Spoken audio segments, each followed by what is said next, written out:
describe for people that don't know the difference between hemp and the subject of many of the Colorado and Washington state ballot initiatives, marijuana. What's the difference between the two? The main difference is when you smoke hemp, if you were stupid enough to smoke it, you will not get high. There's no THC in hemp. Hemp is strictly an industrial plant that makes 50,000 industrial products, and marijuana it's for medicinal purposes and for recreational purposes. Okay, so we've got the difference that hemp is an industrial product. Why can't we grow hemp currently? How did that come about? You know, that's a real good question. It is totally absurd that American farmers cannot grow hemp. This product is amazing what it can do in a whole range of areas. And they made it illegal. I don't know if it's true or urban legend, that the reason marijuana was illegal because the real target was industrial hemp. Because you can make the hemp plastics, competing against some guys that were in the big business of plastics.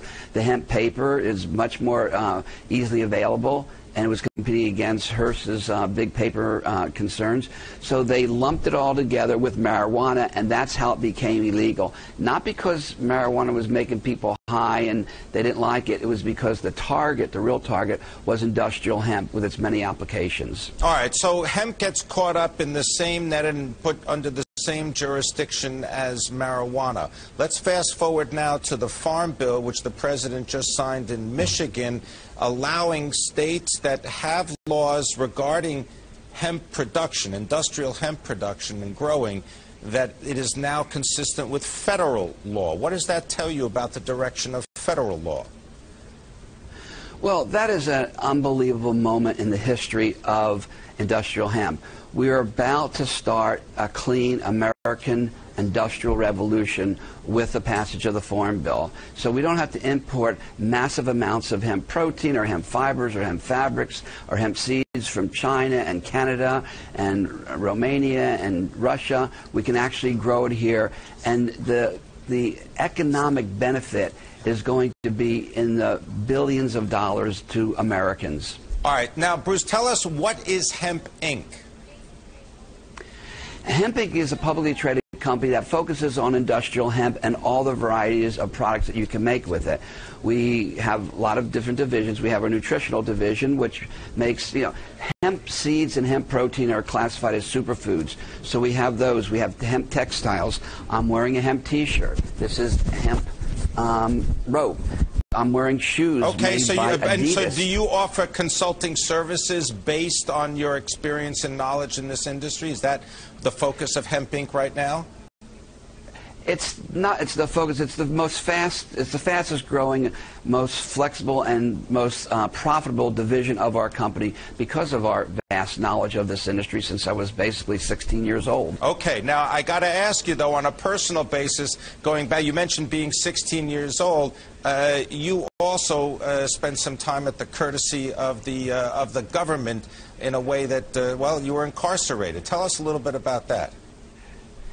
Yeah, the media dubbed me the king of pot because I was the largest marijuana smuggler in West Coast history. And your Trish Reagan did a story called, a documentary called Marijuana Inc., which featured my smuggling career. For the benefit of being the king of pot, I got to spend 9 years in federal prison. And fast forward to today, that experience, that benefit of the knowledge of medical marijuana and industrial hemp has served me very well in the public sector. Okay. Now, having said that, the company, Hemp Inc., one of the reasons that we note it is because it's been so heavily traded. There's been a lot of volume. People can describe stocks of this size as being penny stocks. Are you surprised, and are you at least concerned about the increase of volume in the trading of your stock? Not really. There's 32 publicly traded companies in the medical marijuana and hemp. We're the only hemp guys out there. And if you look at 5 years ago when I started the first publicly traded company in this sector, Medical Marijuana Inc., we had a spike. We had a runaway stock then. And if you look at every spike that happened because Eric Holder said they're not going to bother the states because the elections were coming, it legalized it in 2 states. Sanjay Gupta came on and was a proponent for medical marijuana. Each of those things causes a spike in all of them. We all go spike up the same time, and then we come down, level off, a typical market correction. So if you look at the spikes, they went higher and closer together until January 2nd of this year. We hit what's known as a tipping point. The lights went on in America, and they said, this industry is here to stay, and it is just a feeding frenzy for all 32 of the medical marijuana and hemp stocks. Would you be a long-term investor? I mean, obviously you work for the company, it's your company. You're going to hold on to your stock for a while? I hold on to my stock, and I buy the other guy's stock and hold on to that, because long term, we're at the birth of an industry. This is a dot-com explosion, except there's a real product or real products behind us, not air. All right? And we have the benefit of the internet. They weren't building it like they were in the mid-'80s. So this is a long term. We have about 4 years of massive growth, a long-term sustained growth curve, and about 3 years of consolidation. That's my take on it.